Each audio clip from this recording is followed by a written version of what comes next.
오늘은 출애굽기 40장을 보시겠습니다.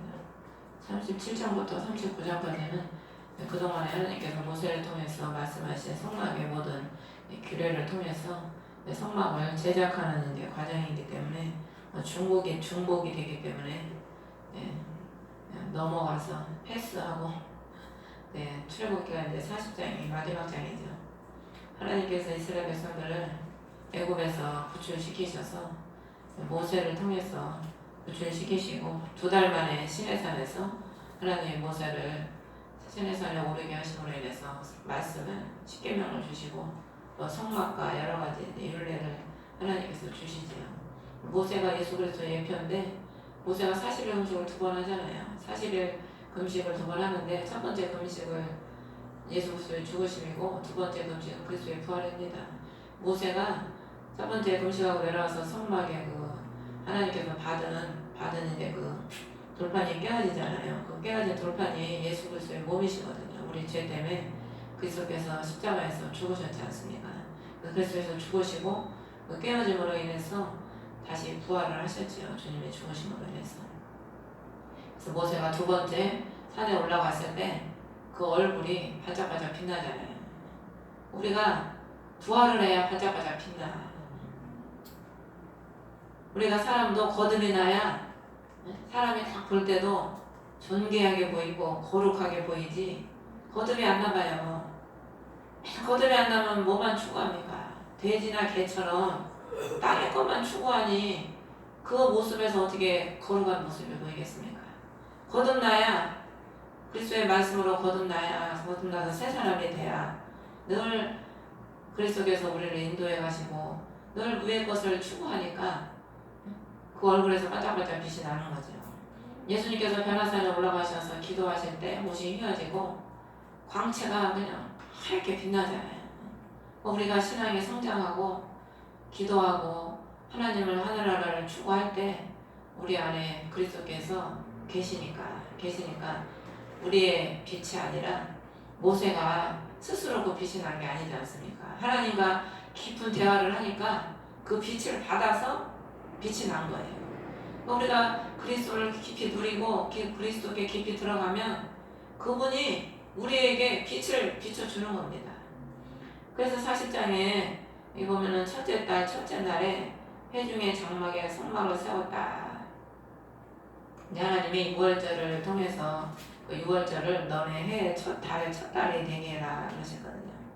그래서 하나님께 만들게 하시고 또 세 달 첫째 날에 하나님의 성막을 세웠다는 것은 항상 첫째 달 첫째 날이라는 것은 새 날을 의미하는 겁니다. 영적으로.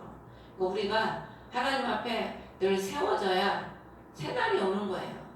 우리가 늘 똑같은 날을 살지만 우리 신앙이 그리스도를 통해서 말씀을 통해서 세워질 때 하나님은 우리에게 늘 새 날을 주죠. 새 날을.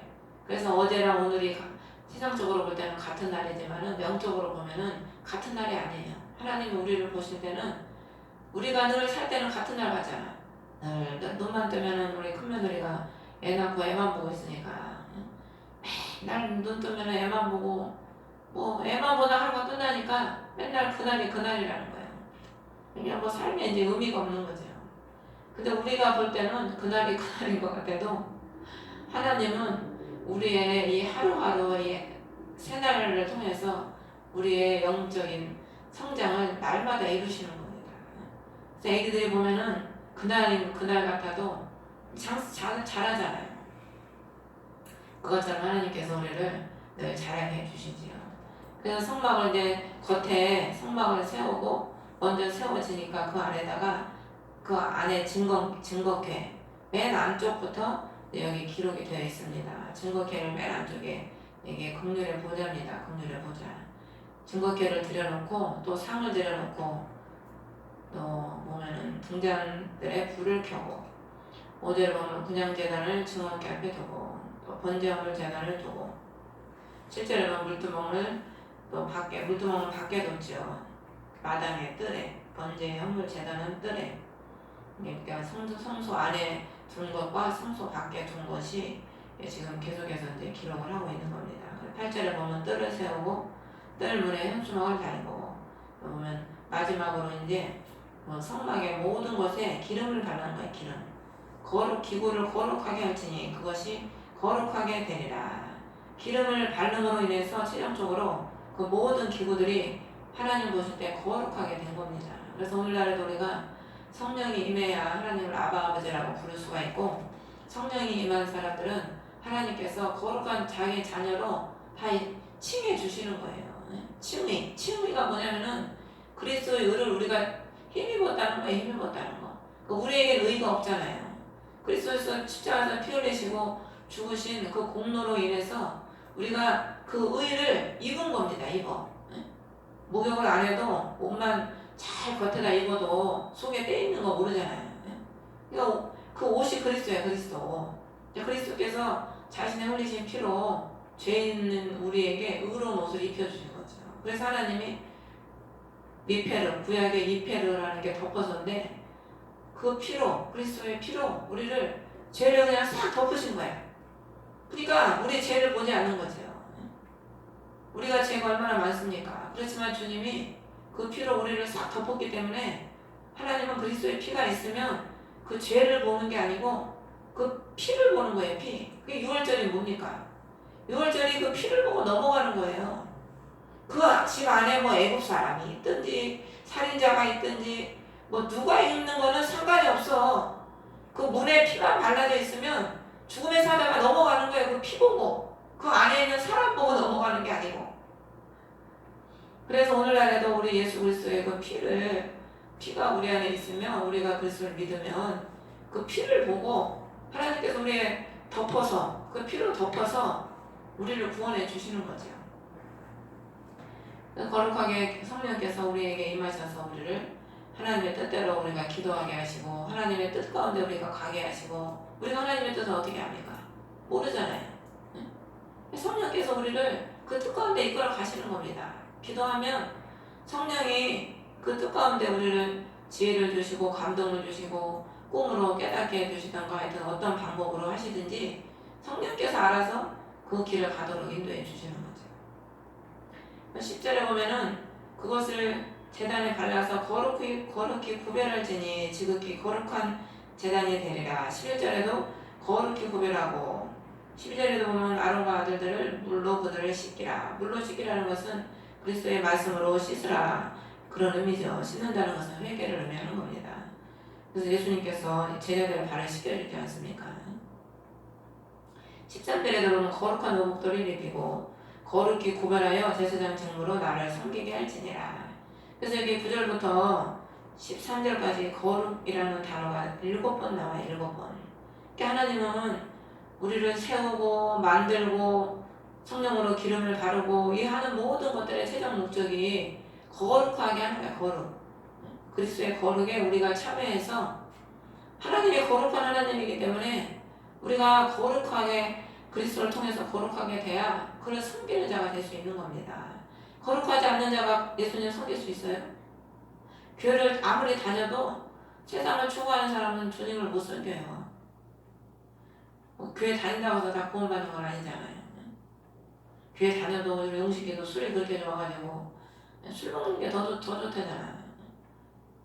그러니까 그냥, 그래서 교회 가요. 타작마당이면 타작마당. 교회 와서 말씀을 듣고 깨닫고 그리스도께로 가고 자꾸 그리스도를 추구하고 주님께로 자꾸 가면 그분이 거룩의 주인이시기 때문에 우리를 씻어주셔서 우리를 거룩하게 만들어주시는데, 내가 주님을 추구하지 않고 세상 게 좋으니까 자꾸 세상 걸 더 추구하니까 거룩을 닮아갈 수가 없는 거지.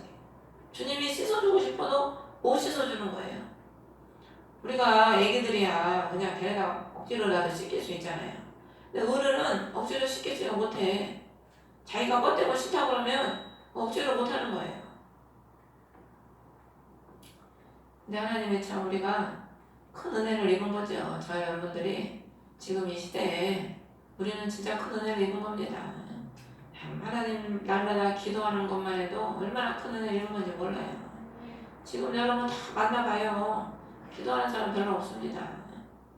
우리는 이렇게 날마다 기도할 수 있는 건 하나만 생각해도 너무 감사하고, 우리가 시대를 따라가지 않고, 지금 시대를 따라 교회들이 다 어떻게 됩니까? 수요일에도 없어지고 금요일에도 없어지고 바빠 돈 버느라고 바빠 돈 버느라고 바빠서 교회 갈 시간이 없어. 기도할 시간도 없고 피곤해서 겨우 주일만 가가지고 그냥 주님 저 왔습니다 왔다 갑니다 인사하고 이제 가는 거지. 그러니 참 주님과 어떻게 가까이 교통을 할 수 있겠어요. 우리가 하나님과 교통을 하려면 기도와 말씀밖에 없잖아요. 여러분들도 신앙생활 해서 알겠지만은 그만큼 우리가 기도와 말씀에 시간을 투자해야 주님과 교통을 할 수 있거든요. 그리고 주님을 알아야 섬기지. 주님이 뭘 원하시는지, 뭘 기뻐하는지, 부모도 우리가 자식이 부모가 뭘 좋아하는지 알아야 부모를 기쁘게 할 거 아닙니까? 부모는 고구마를 좋아하는데 자기가 감자 좋아한다고 엄마 감자 맛있어 감자 많이 먹어 감자만 사다 주면 좋아하겠어요? 그러니까 부모의 마음을 알아야 되는 거야. 알아. 우리가 하나님 마음을 알아야 하나님을 기쁘시게 할 수 있고 하나님을 섬길 수가 있는 거죠. 부부도 서로 마음을 알아야 상대의 마음을 알아야 기쁘게 해줄 수가 있고 서로 기쁘게 살 수가 있는 거죠. 상대의 마음을 모르면 알아주지 않으면 같이 있어도 기쁘지가 않은 거예요. 왜 다 그런 사람은 안 되는 것 같아요 우리가.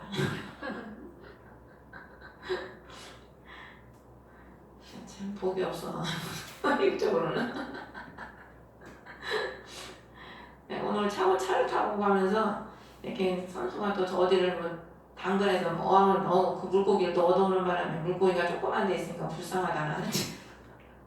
그리고 당근에서 이제 또 싼 거 사러 저 운동인지 어디까지 가가지고 다 보는데 이제 그런 생각이 드는 거예요. 우리가 인생의 길을 사는데 그 철로역정이라는 게 기독도라는 사람이 여행하는 거에 대해서 이제 뭐 질투라는 친구를 만나고 뭐 미움이라는 친구를 만나고 별별 친구 뭐 간음의 친구 뭘 친구 뭐 친구를 다 만나다가 다 헤어지고 그런 줄거리잖아요. 얘기가 신앙의 생활을 하는데 이런 사람처럼 뭐 일단 별걸 다 만나는 거예요. 그런 생각이 들더라고요. 인생을 한번 살아가는데 참 인생이 쉽지가 않잖아요. 근데 사람이 누구를 만나서 누구와 동행을 하느냐에 따라서 힘든 길도 기쁘게 갈 수가 있는 거예요. 근데 누구를 만나냐에 따라서 그렇게 힘들지 않는 길도 그 사람 때문에 더 무거워, 더 힘들어. 근데 우리는 예수님을 만났잖아. 육신의 복은 없어도 우리의 동행자이신 친구이신 그래서 엠마오로 가는 그 두 제자가 주님을 등 뒤로 하고 자기들이 원하는 길로 가잖아요. 근데 그래도 주님은 사랑이시라 너 왜 내 말 안 듣고 딴 길로 가 그럽니까? 오셔서 그들에게 싹 풀어주시는 거예요. 말씀을 다 풀어서 깨닫게 해주셔가지고 눈을 열어가지고 그리스도를 알게 하시잖아요. 주님 얼마나 사랑이세요. 주님이 동행을 해주시니까 그릇된 길로 가는 그들에게도 주님은 찾아오셔서 동행을 해주시니까 그들이 깨닫고 그 사랑을 깨닫고 자기 스스로 돌이켜서 예루살렘으로 가잖아요. 그러니까 우리가 참 이 험한 길에 예수님이 나와 동행을 해주시니까 내가 이렇게 살지 참 주님이 나와 동행을 안 해주신다면 내가 어떻게 살까 그런 생각이 드는 거예요. 창밖을 보면서. 그래서 우리 주님이 참 우리가 육신의 복은 별로 없어도 주님이 우리가 동행을 해주셔서 우리가 주님이 주시는 하늘의 평강과 기쁨을 누리고 사니까 얼마나 감사해요. 감사밖에 없지. 근데 또 사람인지라 이 인간의 기쁨도 무시를 못하거든요. 그래서 우리가 영육하는 모든 게 참 갖춰지면 좋은데 그게 참 힘들지요. 그런 게. 그래서 여기 15절에도 보면 제사지층으로 나를 섬기게 할지니라. 하나님을 섬기는 종의 삶. 종들이 보면 뭐 따지고 이유를 따지고 뭐 합니까? 야 주인이 시키면 시킨 대로 이리 가라면 이리 가고 저리 가라면 저리 가고 시킨 대로 그냥 섬기는 게 종이지요. 우리가 그런 사람이 돼야 될 줄 믿습니다. 그래서 16절부터 보면은 모세가 그가 청하되 주께서 자기에게 명령하신 모든 것에 따라 행하였더라. 계속 보면은 이 말씀이 나와요. 계속 21절에도 주께서 모세에게 명하신 것과 같았더라. 25절에도 주께서 모세에게 명하신 것과 같았더라. 27절에도 그렇고 29절에도 그렇고 33절에도 모세가 이와 같이 일을 끝마치니라. 하나님께서 명하신 대로 그대로 순종을 해서 만드는 거예요. 그 우리가 순종이 제사보다 낫다고 어쨌든 하나님께서 말씀하시면 다 순종하면 하나님은 만드는 건 하나님이 만들어 가시는 거예요. 하나님이. 이스라엘 백성들이 애굽에서 나와서 지금까지 자기들이 한 게 뭐 있어요? 아무것도 없어요. 그냥 하나님이 그냥 애굽의 열재함을 내려서 그들을 끌어내려줬지. 바다 쫙 갈라서 또 건너게 해줬지. 날마다 만나줘서 만나 먹었지. 이들이 한 게 뭐 있어요? 불편밖에 없어. 불편. 그래서 하나님은 하나님이 다 하시는 거야. 하나님이. 그러니까 모세가 그러잖아요. 너희는 가만히 있어. 하나님이 행하심을 봐라. 나오미가 룻에게 너는 가만히 있어. 보아스가 어떻게 하는지 가만히 있으면서 봐라. 그 인간이요 가장 하기 힘든 게 가만히 있는 거래요. 그래서 옛날에 교황 시대에 교황들한테 그랬대. 그 타락한 교황들에게 제발 아무것도 하지 말고 가만히 계시라고. 하는 짓거리마다 죄를 지니까. 잘못된 지도자는 입만 열면 죄를 짓잖아요. 가만히 있는 게 도와주는 거야. 가만히 있는 게. 근데 우리가 말도 차라리 안 하면 상대방의 마음을 상하지 않게 하잖아요. 근데 우리가 그냥 쏟아내니까 상대방의 마음을 상하게 하는 거거든. 가만히 있는 게 제일 어려운 거예요. 가만히 있는 게. 내가 아는 전사님도 맨날 쏟아내다가 지금 가만히 있으려니까 하나님이 자기를 그 훈련을 시킨다고. 그 주의 종이 하나님의 일꾼이 되려면 반드시 그 과정을 거쳐야 돼. 내가 그랬더니만 가만히 있는 게 힘든 거예요. 답답해서 가만히 있고서 막 그냥 내 생각대로 막 이것도 해보고 저것도 해보고 가서 막 해야지. 그러니까 우리는 가만히 있으려니까 그냥 성질은 급한 데다 그냥 억지로 하나님이 감옥에 가둬놓으니까 이게 병이 드는 거예요. 병. 가만히 있으려니 얼마나 답답해. 그러니까 병이 들 수밖에 없지. 다윗도요 많은 병이 들었어요. 10편 읽어봐요. 맨날 다윗이 불 속에 처박혀서 그 사울이 자기를 죽이려고 하니까 어떻게 마음대로 다닐 수가 있나. 대낮에 빛을 마음대로 볼 수 있나. 툭 하면 그 불 속에 처박혀 있으니 얼마나 답답했겠습니까. 그런데 시편에 보면은 제목마다 뭐라고 돼 있냐면 다윗이 악장에게 준 시 이렇게 돼 있어요. 근데 그걸 보면서 악장이 누굽니까? 악장이 음악을 만드는 대장이잖아요. 악장이 예수 그리스도예요. 우리가 다윗이 시 봐봐요. 다 고난이야 고난. 다 우리의 삶이 다 고난밖에 없는데 그래도 그 고난의 그 시를 삶을 악장이신 그리스도께 드리니까 노래가 되는 거예요. 노래가. 그래서 시편에 노래하라 찬양하라 절절마다 노래하라 찬양하라 노래하라 찬양하라 주의 거룩하심을 노래하라 그의 주의 거룩하심을 찬양하라 그의 긍휼을 찬양해라 그의 넓으신 긍휼 그의 친절한 긍휼 그의 주의 많은 긍휼이 얼마나 많이 나오는지 몰라요. 이 원어책에는 번역책에는 많이 빼먹었는데 킹제임스 이 원어에는 절절히 다 긍휼이에요. 구약에도 다 긍휼이야. 주의 긍휼. 주님이 우리를 긍휼히 계시니까 우리가 이 자리에 있지. 긍휼히 여겨주지 않으시면 우리가 이 자리에 있겠습니까? 그러니까 저도 어떨 때는 처음에는 미웠다가 나중에 보면 그냥 불쌍한 마음이 들어요. 그래서 불쌍한 마음이 드는 거예요. 처음에는 괘씸한 생각이 좀 들었다가 그냥 그 생각은 잠깐이고 그냥 불쌍한 마음이 들더라고요. 그래서 그 사람 편에 그냥 그 사람 마음 편하게 해주려고 내 전도사님도 솔직히 우리 선수도 그런 말 하지만 처음에는 조금 괘씸한 생각이 나라고 안 들었겠어요. 사람인데 근데 그냥 그건 잠깐이고 그냥 불쌍한 마음이 들더라고요.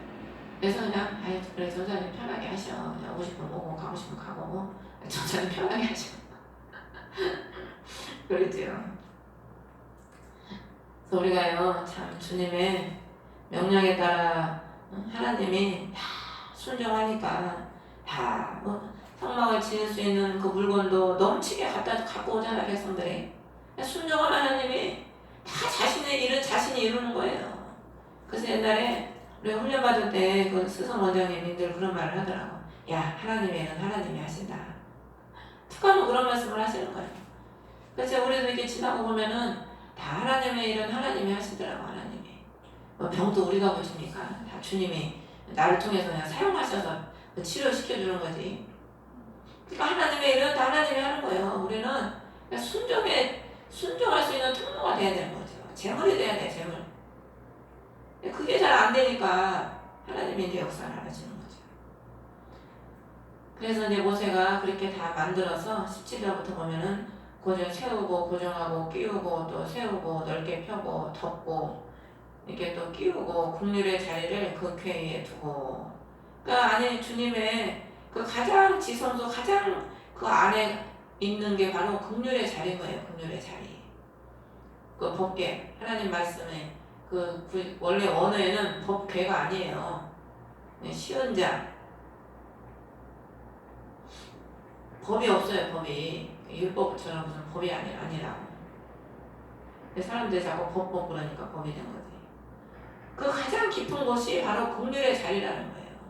그러니까 우리가요 그리스도의 국률에 가장 신앙이 깊어지면 깊어질수록 진정한 영성의 사람은 그리스도의 국률을 가진 사람입니다. 그리스도의 국률을 가지면 허물이 보여요? 허물 안 보여요. 보여도 그냥 불쌍한 마음이 들면서 그냥 용서하고 그러지 입 밖으로 자꾸 말 안 한다니까. 정죄하고 판단하고. 그러니까 그리스도의 생명이 뭡니까? 그리스도의 생명을 누리고 그리스도의 은혜와 그리스도의 긍휼을 내가 그 깊은 곳에 들어가고 그 깊은 지성소까지 들어가면은요 나 같은 죄인을 긍휼히 여기시고 불쌍히 여기시고 구원하신 하나님을 깨닫게 되는 거 아닙니까? 깨닫게 되면서 그 사랑을 나도 누리니까 자기가 그 사랑을 베풀 수가 있는 거죠. 내가 못 누리니까 그 사랑을 못 베푸는 거지. 그래서 22절에 보면 회중의 장막 안에 상을 놓고 북쪽을 향한 성막 쪽에 휘장 밖에 놓고, 북쪽은 항상 성경에 보면 재앙이 오는 쪽이에요. 그래서 우리가 하나님의 은혜를 입지 못하면 늘 재앙을 당할 수밖에 없어요. 그래서 하나님은 장막 안에 상을 놓는데 상은 무슨 상이겠어요? 떡상을 말하는 겁니다. 하나님 말씀이 우리의 생명이잖아요. 하나님 말씀을 우리가 먹고 하나님 말씀이 진설병인데 이게 헬라어로 목적빵이고 히브리어로는 얼굴빵이에요. 민수기 6장 25절에 보면 여호와는 그 얼굴을 내게 비추사 은혜 베푸시기를 원하며, 여호와는 그 얼굴을 내게 비추사 그 다음에 또 뭔가 은혜 베푸시기를 원하노라. 그 얼굴이 무슨 얼굴이겠어요? 그리스도의 얼굴이에요. 그리스도 얼굴. 골로새서가 보면은 모든 것이 그리스도로 인하여 창조되고 그리스도를 위하여 창조됐다 그랬거든. 근데 모든 것이 다 그리스도로 인해서 창조되고 그리스도를 위하여 창조된 겁니다. 만유 위에 계신 분이 누구예요? 그리스도거든. 너희는 위의 것을 추구하라. 그 위에 누가 계시다고? 그리스도가 계시다. 그래서 그리스도가.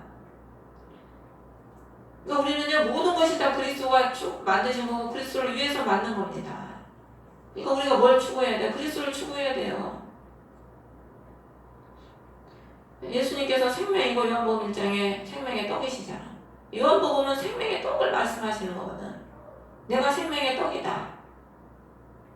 예수님이 나를 먹으라고 했잖아. 생명의 떡이라고. 생명의 떡을 먹으면 재앙이 비껴가는 거예요. 재앙이. 23절에 보면 상위의 빵을 가지런히 놓으니 주께서 모세에게 명령하신 것과 같았더라. 상위의 빵을 몇 개 놨어요. 응? 일주일마다 안식에 뜻이 뜨끈뜨끈한 빵을 만들어 놨잖아요. 상에다 몇 개를 만들어 놨어요? 항상 12개씩 만들어 놨잖아요. 12개. 12개가 무슨 의미냐면은 12는 풍성을 의미하는 겁니다. 풍성이 먹이시는 그리스도. 우리를 풍성히 먹이시는 그리스도야. 풍성이. 그리고 또 12개는 한 형제. 하나 되라는 거야. 서로 모래처럼 흩어지지 말고 서로 사랑하고 불쌍히 여기고 서로 돕고 한 형제가 되라는 거죠. 구약의 12 이스라엘의 12형제, 야곱의 12형제, 신약의 예수님의 12 제자. 그래서 계시록의 14만 4천이 원래 원어적으로 12 곱하기 10이에요. 12 곱하기 12가 14만이잖아요. 원어적으로는 12 곱하기 10이라니까. 그러니까 구약 곱하기 신약. 그 풍성한 온 그리스도의 백성들. 그걸 의미하는 겁니다. 그 백성들이 왕도인 시온산에서 그리스도와 함께 서게 되는 겁니다. 그래서 여기 보면은 24절을 보면 회중의 장막 아래 등잔대를 놓되 남쪽을 향한 성막 쪽에 놓아 상을 마주보게 하고, 원래 떡상하고 등잔하고 이렇게 서로 마주보게 놓은 겁니다. 이 성막이 몇 겹이라고 했어요? 응? 성막이 몇 겹으로 됐다고 그랬어요? 4겹으로 돼 있잖아요. 4겹. 그러니까 창문도 없어요. 얼마나 깜깜하게 사내가 4겹으로 막 둘러싸놨으니까. 그러니까 이 등대로 불을 비추는 거야, 성막 안에. 근데 이 등대로 어디를 비추냐면은 상을 마주보게 하라는 거야. 그러니까 그 등잔불을 어디다 비추냐면 떡을 향해서 비추는 거야, 떡을 향해. 하나님의 성령은 우리를요, 말씀을 비춰줘요, 우리에게. 말씀을 비춰줘서, 말씀이 생명이잖아. 말씀을 비춰줘서 그 말씀에 통해서 그리스도를 보게 하는 겁니다. 요한복음 6장에 뭐라고 해서 예수님이 너희가 성경에서 영생을 아는 줄로 생각하고 성경을 보는데, 성경은 누구에 대해서 말한 거라고? 나에 대해서 말한 거라고 했잖아요. 구약이 다 그리스도에 대해서 말하는 겁니다. 여러분, 영의 눈이 열리면은요, 다 절절히 다 그리스도 예수를 다 말하는 거더라고. 저도 보면은. 그러니까 성령은 우리에게 기름으로 오셔서 눈을 밝혀서 예수님을 보게 하는 거예요. 예수님을, 그 얼굴을, 그 목적이 뭐야? 우리의 목적이 뭡니까? 여러분, 신앙생활 하는 목적이 뭐예요? 잘 되기 위해서 신앙생활 합니까? 그리스도를 알기 위해서 신앙생활 하는 겁니다. 그분을 더 알고 또 그분께 가까이 가고 그분으로 충분해지기 위해서 우리가 신앙생활 하는 거 아닙니까? 천국이 여기 있다 저기 있다 하는 게 아니야. 네 안에 있다. 예수 그리스도께서 우리 안에 오시면 이미 천국은 이루어진 거예요. 그래서 우리는 이 땅에 살면서도 천국을 누리고 사는 겁니다. 뭐 나중에 천국 가야지, 천국 가야지. 물론 천국 가야지. 근데 주님은 우리가 이 땅에서 천국 못 누리고 저 세상에만 와서 천국을 누려라. 아닙니다. 주님이 회개하라 천국이 가까웠다 그랬잖아요. 세례 요한이. 그게 뭘 의미하냐? 회개하면 예수님을 받아들이면 천국이 나한테 임하는 거예요. 예수님의 천국이잖아. 그분을 모시고 살면 이미 우리는 천국의 삶을 사는 거예요. 그러니까 이 땅에 살아도 천국을 사는 거고 저 세상에 가면 더 좋은 천국에 가는 거고. 그러니까 우리가 이 땅에 살면서 천국을 누리면서 내가 누리는 천국을 많은 사람들이 누리게 해줘야 돼요. 많은 사람들이 내가 누리는 천국 예수 그리스도를 누리게 해줘야지. 그렇게 사는 삶이 진정으로 주님이 원하는 삶 아닙니까? 그래서 예수님은 예루살렘, 유다, 사마리아 땅까지 가서 이 천국, 이 복음, 이 기쁜 소식을 전하라는 거예요. 그게 참된 바른 신앙관을 가진 참된 예수님의 백성이라고 할 수 있는 겁니다. 그래서 하나님은 그 말씀을 비추게 해서 우리로 생명을 얻게 하고 그리스도를 보게 하는 거죠. 구약에 보라고 얼마나 많은지 몰라요. 뭘 보라는 거겠습니까? 그리스도를 보라는 거야. 그리스도를. 주님 만나면 다 해결돼. 다. 성경 여러분 읽어봐요. 주님 만나면 다 해결돼. 욥이 그렇게 고난 속에 있었어도 주님 만나니까 다 해결돼 버리잖아요. 사마리아 여인도 그렇고 뭐 성경의 모든 인물들이 다 주님 만나면 그냥 그걸로 딱 끝인 거야. 그냥 주님이 구하의 영광을 다 주시잖아. 솔로몬에게요. 구하지 않는 지혜를 구하니까 주님 만나가지고 구하지 않는 것까지 다 주시지 않습니까? 그래서 25절에 보면 등잔들에 불을 켜니 주께서 모세에게 명하신 것과 같았더라. 그래서 우리가 늘 기도를 하면 주님께서 우리의 등잔들에 불을 켜주십니다. 불을 켜주셔서 어두운 세상을 밝히고 또 우리 어두운 앞날을 다 밝혀주셔서 소망을 가지고 살게 하는 거죠. 어제도 제가 선수한테 야, 소망이 생기니까 절망이 갑자기 그냥 기쁨으로 확 바뀌네. 눈이 그냥 확 밝아진다네. 그랬더니 그래서 소망으로 사는 겁니다. 소망이 엘피스인데 그 12살 정도 되는 소녀가 긴 드레스를 입고 꽃을 들고 있는 거예요.